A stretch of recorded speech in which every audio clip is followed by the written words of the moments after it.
Bloomberg Audio Studios. Podcasts, radio, news. You're listening to the Bloomberg Balance of Power podcast. Catch us live weekdays at noon and 5 p.m. Eastern on Apple CarPlay and Android Auto with the Bloomberg Business app. Listen on demand wherever you get your podcasts or watch us live on YouTube. The phone call that President Trump had with Russian President Vladimir Putin earlier today, the readout from the White House has just hit. It reads in part, today President Trump and President Putin spoke about the need for peace and a ceasefire in the Ukraine war. Both leaders agreed this conflict needs to end with a lasting peace. They also stressed the need for improved bilateral relations between the United States and Russia. Putin and Trump agreeing to start talks on a Black Sea security agreement. Again, the need for a ceasefire and peace. But this is a little bit different in tone than what we're seeing out of the Kremlin side of things. According to IFX, the Kremlin said specifically that foreign weapons aid to Ukraine should end, though they do, according to the Kremlin, Putin backs the idea of not hitting energy objects for 30 days, keeping in mind a 30-day ceasefire is what Ukraine and U.S. officials outlined in Saudi Arabia. Yeah, this is the news here. You can read all you want about hopes for peace, about some of their posturing here, but the leaders agreed the movement will begin with an energy and infrastructure ceasefire, technical negotiations on implementation of a maritime ceasefire in the Black Sea, leading to a full ceasefire. The readout says these negotiations will begin immediately in the Middle East, presumably back to Saudi Arabia, Kailey, where this began. Yeah, certainly we've already seen 2 rounds of discussions held separately with Russian officials and Ukrainian officials with the U.S. at the table. And I guess the question becomes, is there a point at which all 3 parties come together, or these continue to be done kind of bilaterally? Well, that is a huge question here as they talk about, again, the Middle East as a region for potential cooperation to prevent future conflicts, going on to talk about maybe economic cooperation. But of course, ending Russia's invasion of Ukraine, Kailey, is what this is supposed to be all about. Yeah, so we want to add the voice of Ashley Davis in here as well. Ashley, obviously, President Trump has made no secret of the fact that he wants to get a deal done. Is having an agreement for an energy-oriented ceasefire for some period of time enough of a victory for today? I'm actually a little surprised. I mean, I'm reading this as you guys are. I would think that the president is probably a little bothered that he didn't get a complete ceasefire, but this is obviously the first step. I mean, what his big concentration has been on, at least publicly, has been the killing of human beings and soldiers in Ukraine. So that obviously has not happened in regards to stopping fighting. Yeah. But some of the infrastructure that they're concerned about is at least starting a ceasefire. So, listen, is it 60% there? Listen, we're making progress. We didn't make progress for 3 years. So, I mean, obviously the devil is in the details. But what do you think, Jeannie, about what you're hearing right now? This is our first chance to take a glance at the readout. We'll probably hear more from the president at some point. As we've mentioned, we've got our eyes on Truth Social, but an energy and infrastructure ceasefire. There's no mention of divvying up land, as Donald Trump suggested last weekend. Yeah, I mean, it suggests, again, and I'm just like Ashley said, just still trying to read through what the little bits we're getting now, but it looks like they didn't discuss the all-important issue or couldn't come to an agreement on the land portion of this. And of course, that has been an enormous concern of both Putin and the Russians and Zelensky and the Ukrainians. You know, talking is better than not talking. They seem to be making some progress if this is to be believed. But just to put in there, Zelensky, the Ukrainians are deeply concerned that these pauses that Putin may or may not agree to are really just time for him to better position himself militarily ahead of resuming the fighting. And of course, they are also concerned that their views on what should and should not happen are not being heeded. And so, you know, there's a long way to go. The problem with bilateral discussions between the U.S. and Russia, or the U.S. and Ukraine, is that this is really between Ukraine and Russia. And those two are not coming face to face yet to have these discussions. So I think we have a bit of a ways to go before we see a real concerted pause in the fighting. Well, if we still have a ways to go, I wonder how ahead we seem to be getting on the U.S.-Russia relationship. As a headline from the Kremlin just crossed that also discussed was cooperation in energy and on economic matters. Ashley, can we really get back to a more normalized U.S.-Russia relationship without a full ceasefire, not just starting with energy and infrastructure? Well, I think this is the fine line that the president's trying to walk, because if we're not going to give any more aid, which is obviously very unpopular in this country as a whole, then what will happen to Ukraine if we stop giving aid? I mean, will Europe step up? That's one question. However, and I've been saying this for a few weeks now, this is one chess move in a bigger match. I think that he is starting to build some sort of relationship with Putin, keep your enemies close, because the end game is really China. China, but you North still Korea. think he sees Putin as an enemy? Because he doesn't often speak of him in those kind I of think terms. that this is a negotiation. I think that to isolate him and not have any discussions. I mean, and George Bush did the same thing. Obama did the same thing. To isolate him is probably not the way to go when you have bigger issues around the world in regards to if China and Russia are allies together, fighting the rest of the world, and Iran and Iraq and North Korea. That's not good for America. So peeling off Putin, or at least minimizing Putin a little bit, can be helpful for that bigger geopolitical issue. They spend almost as much time talking about the Middle East in this readout as they do Ukraine. Jeannie, the leaders spoke broadly, according to the White House, about the Middle East as a region of potential cooperation to prevent future conflicts going on. To write, the two leaders share the view that Iran should never be in a position to destroy Israel.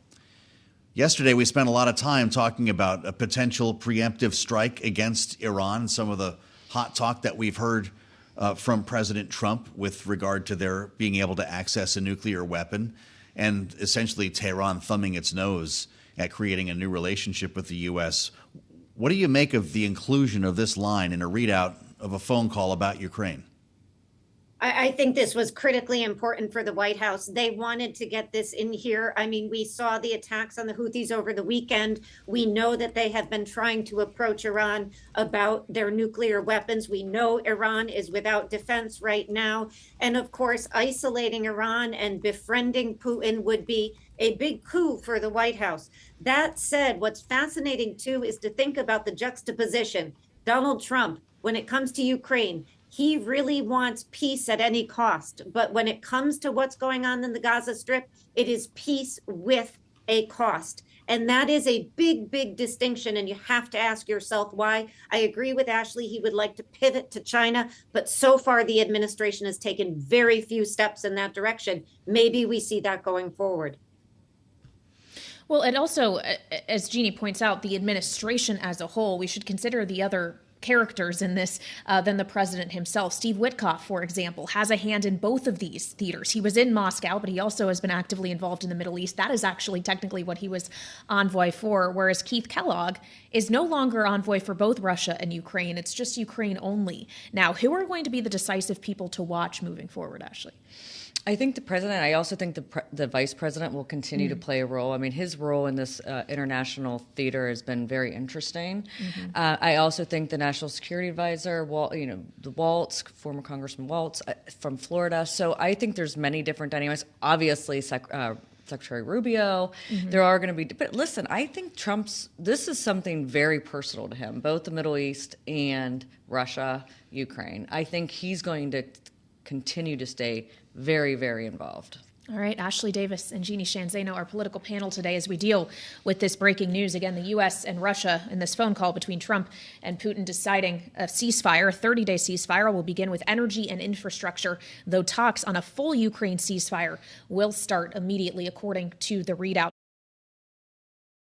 You're listening to the Bloomberg Balance of Power podcast. Catch us live weekdays at noon and 5 p.m. Eastern on Apple CarPlay and Android Auto with the Bloomberg Business app. You can also listen live on Amazon Alexa from our flagship New York station.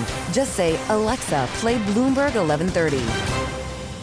So for more, we go to the White House, where joining us live is Bloomberg's Tyler Kendall. So Tyler, obviously we have more information than we were working with some time ago. Is the White House framing this as a good thing for President Trump? Did he accomplish what he wanted to today?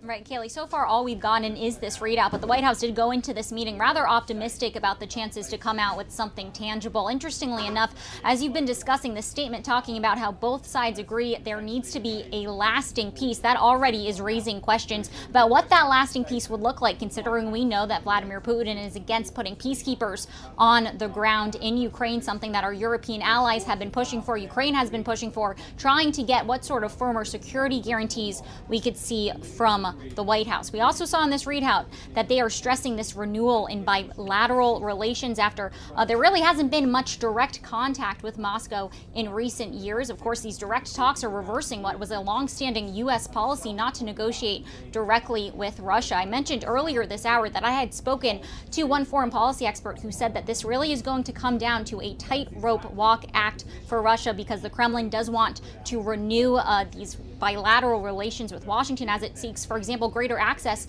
to Western financial markets. And I wanted to pull out one quote that you guys have already mentioned, this idea that the leaders agreed to, quote, the movement to peace will begin with the energy and infrastructure ceasefire, as well as technical negotiations on the implementation of a maritime ceasefire. You'll recall this actually mirrors very closely that peace plan that Zelensky had put forward to our European allies the day after that Oval Office meeting devolved here in Washington. Zelensky had floated that he wanted to first see a ceasefire in the sky and the sea, as he called it. It does appear that that message, at least so far, has gotten through.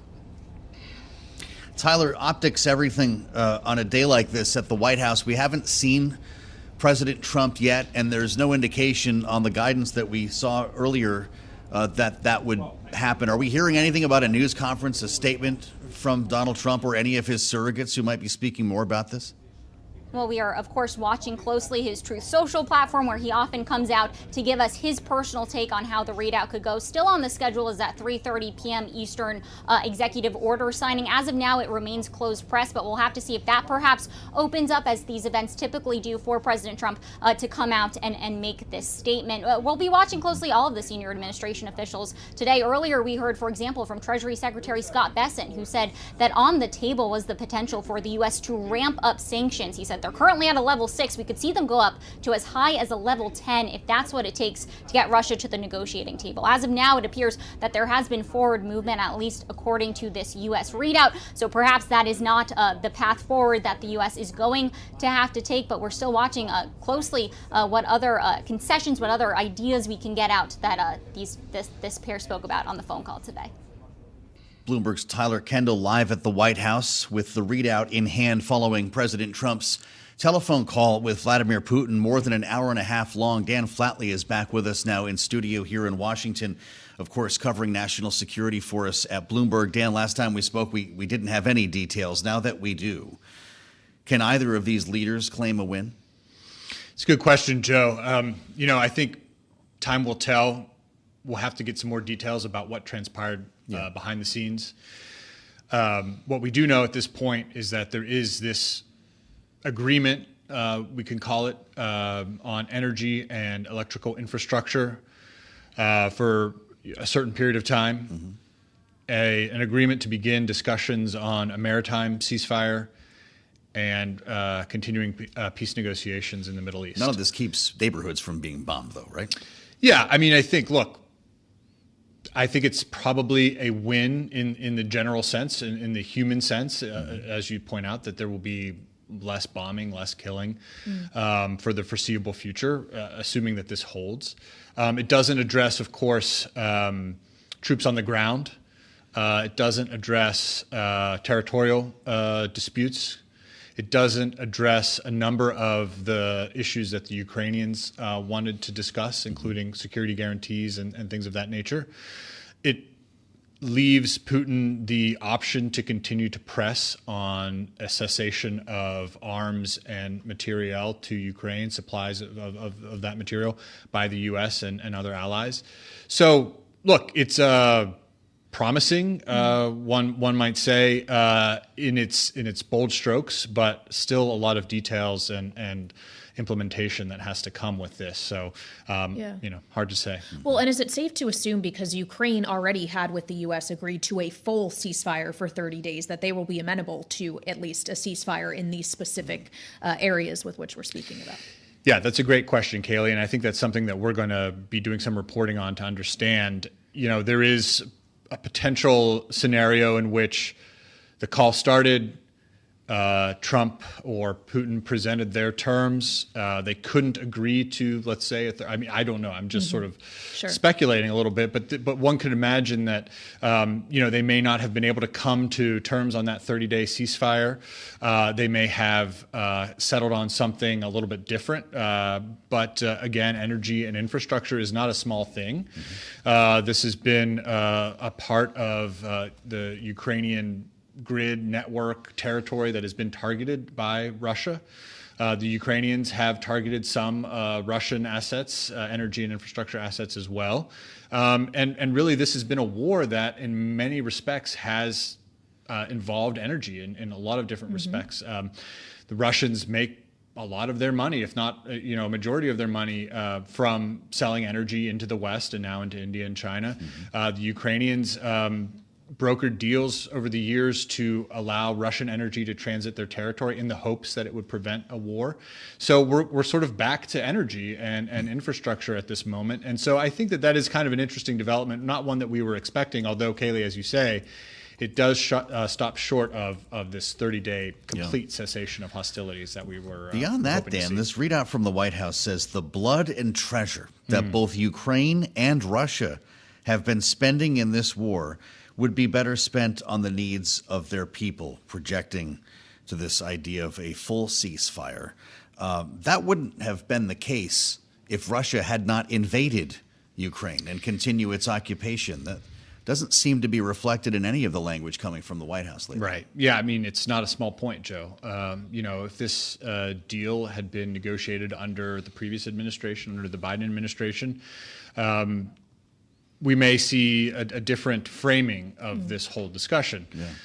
That's been Trump's point that he's made time and again all along, that you have to talk, you have to have these negotiations in order to bring this conflict to an end. So I wouldn't expect Trump to come out and say, the illegal Russian occupation of Ukraine needs to end today, so on and so forth. He has not in any of his previous statements previewed anything like that. So it's not unexpected for Trump. It's certainly unexpected, if we go back to 3 years ago, again, to where this all started when Ukrainian President Volodymyr Zelensky addressed a joint session of Congress.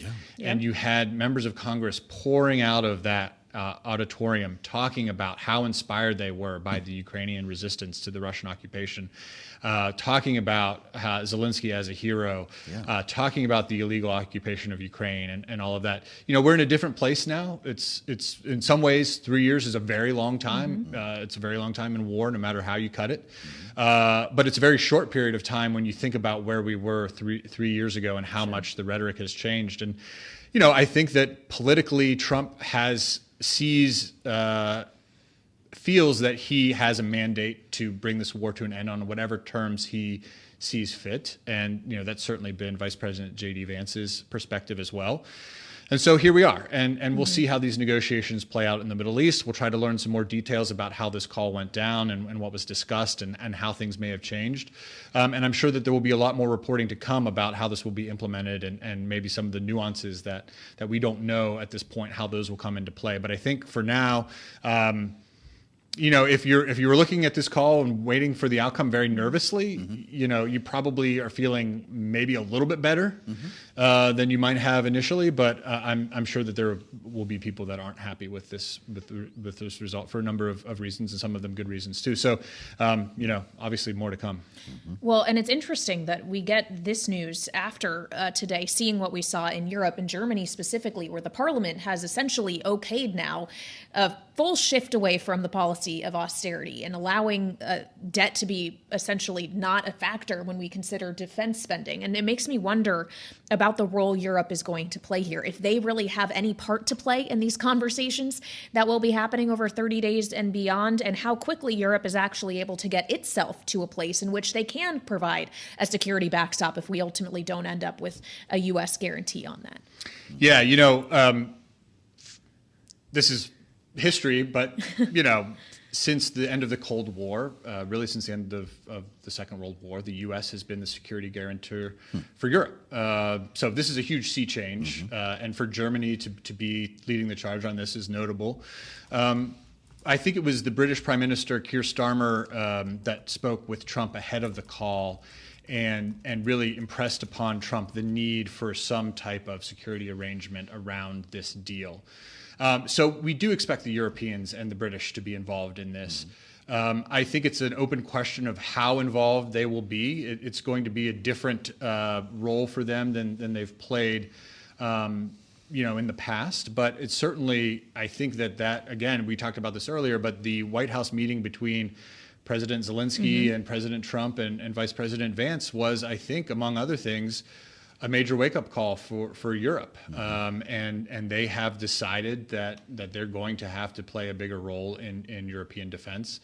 And again, just to go back to Trump's presidential campaign, this is something that he's talked about time and again. So, again, it's and we talked about Israel and Gaza earlier and how hard it is to keep these agreements together. So, I still think there's a lot more to come on this. All right, certainly so. We appreciate you joining us on this breaking news. Bloomberg national security reporter Dan Flatley. Again, the big headline here, the U.S. and Russia in this phone call between Presidents Trump and Putin agreed to a 30-day ceasefire beginning with energy and infrastructure specifically, though talks for a wider ceasefire will begin immediately and take place in the Middle East. You're listening to the Bloomberg Balance of Power podcast. Catch us live weekdays at noon and 5 p.m. Eastern on Apple CarPlay and Android Auto with the Bloomberg Business app. Listen on demand wherever you get your podcasts or watch us live on YouTube. We want to get some more reaction now here on Bloomberg Television and Radio from General Ben Hodges, the former commanding general of the United States Army Europe. General, welcome back to Balance of Power. When we consider all of the ways in which this phone conversation could have gone, is this ultimately a good outcome, the beginnings of at least a ceasefire in part? Well, of course, I have to tell you, I was expecting the worst. I was expecting that we were going to hear that the president had agreed to recognize Russian occupation of Crimea, agree to Russian demands for elections in Ukraine and things like that. So the fact that we didn't hear those is better than if we had. But we have to be very clear that I think Vladimir Putin has actually zero interest in any true long-term settlement as long as he remains in power, and that his ultimate objective still remains the destruction of Ukraine. So I didn't hear or read anything about Russia backing away from their ultimate objectives. So we should be very clear about this. So to that end, General, and it's great to have you back here as this news breaks today. If you're a member of the Ukrainian military, if you're a soldier or an airman deployed, you're waking up tomorrow morning to the very same world that you were in today, correct? There's no ceasefire when it comes to military. The battlefield will continue. Donald Trump talked about some of the Ukrainian forces surrounded by Russians, that he was going to spare them. We didn't hear a reference to that in the readout today either. So the fighting continues. Well, and I'm sitting here. Of course, this is in just the last few minutes, but I'm trying to digest a little bit. What does it mean? You're right. There's nothing that is better for any soldiers on the battlefield. And when we talk about energy and infrastructure, that sounds to me that Russia is acknowledging that Ukraine was hammering their oil and gas infrastructure. And so, of course, they want that to stop. Now, I'll be curious to see, does that mean that Russia will also stop attacking Ukraine's power generation, for example? I will want to see that if that's really going to happen. And, I think that the fact that when the United States comes out of a call with Putin and says, it's going to be a great relationship, Vladimir Putin is convicted in the International Criminal Court. So he is responsible for the death of tens of thousands of innocent people. So I don't understand how the president of the United States, at least in normal times, would come out and say, we're going to have a great relationship with the Russians. Well, and especially when we look at the readout we got from the Russian side and what the Kremlin is saying, they specifically make reference to the idea that U.S. aid flow to Ukraine should stop. General, what would happen if the U.S. were agreed to cut things off? Well, I think there's two or three parts of this. Once again, all the demands, all the things that have to cease or stop are those things that affect Ukraine negatively. I still, to this day, have not heard anything from the administration that says Russia must stop doing X, Y, Z. So I think that's what I think about when I hear what you just pointed out, Kailey. Now, of course, the other part of this, the hubris of the U.S. administration. Ukraine is not bound to any of this. Europe is not bound to any of this. And so if the United States makes the terrible decision to abandon a democratic country fighting for its survival against Russia, then Ukrainians are not going to stop. And Europe is going to have to fill in the gap. And, I'm here at a conference in Berlin right now. That's exactly what people are talking about, is how they're going to increase deliveries, because this discussion between President Trump and President Putin has been done without meaningful European involvement or even Ukrainian involvement. Well, with that said, you were commanding general, U.S. Army Europe. What are military leaders in European capitals, our allies in Europe, saying about this today? How worried should they be, whether you're talking to leaders in Poland or Estonia? Well, first of all, of course, we still have NATO, the most successful alliance in history of the world. Yes, of course, there's problems. There's concerns about American commitment. But the fact is, so much progress has been made since really 2014 to improve capabilities and structures and readiness of different nations. So we're in a better place than we were now, the alliance is, than it was 10 years ago. And particularly, like I'm sure many of your listeners know, Joe, that Germany today, the German parliament passed law that changes their entire budgeting system so that now they will be able to spend hundreds of billions of euro on defense. So this is not the same old Europe from just a few years ago. They will, in fact, be able to provide much of what Ukraine needs over time. And I think we, the United States, we're going to regret having lost real influence in Europe because of that. General, we just have a minute left here, so I apologize that we have to keep it short. But what would you expect to hear from Ukrainian President Vladimir Zelensky in reaction to this?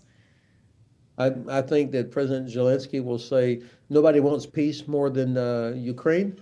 This war started when Russia invaded Ukraine. Russia could end it tonight. They could, if people really want peace, they could end it tonight.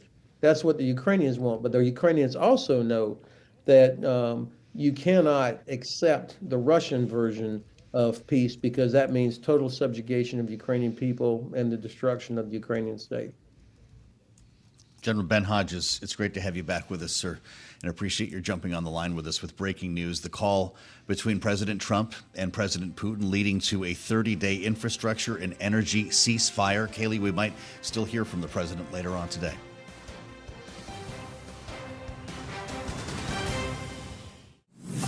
Thanks for listening to the Balance of Power podcast.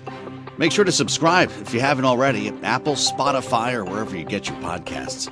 And you can find us live every weekday from Washington, D.C. at noontime Eastern at Bloomberg.com.